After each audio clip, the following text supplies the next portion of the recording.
ఢిల్లీ ముఖ్యమంత్రి కేజ్రీవాల్ అరెస్ట్ తప్పదనే వార్తలు వినిపిస్తున్నాయి. మద్యం కుంభకోణం కేసులో కేజ్రీవాల్ పూర్తిగా ఇరుక్కుపోయినట్టు కనిపిస్తుంది. ఈడీ అంతకుముందు ఒకసారి పిలిచినప్పుడు కూడా వేరే కారణాలు చెప్పేసి ఆయన హాజరు కాలేదు.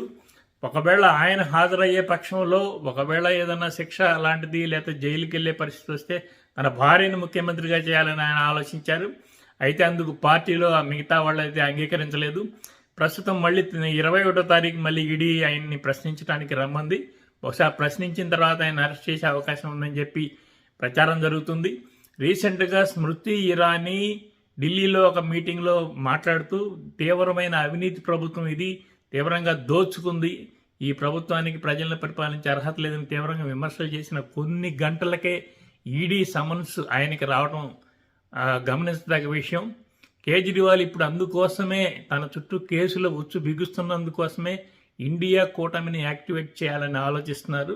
ఒక పక్కన ఆయన ఇండియా కూటమిని యాక్టివ్గా ఉంచాలని అనుకోవడము, రెండో పక్కన రాహుల్ గాంధీ నాయకత్వాన్ని వ్యతిరేకించడం, ఇలా రెండు రకమైన పరిస్థితుల్లో ఆయన ఉన్నారు.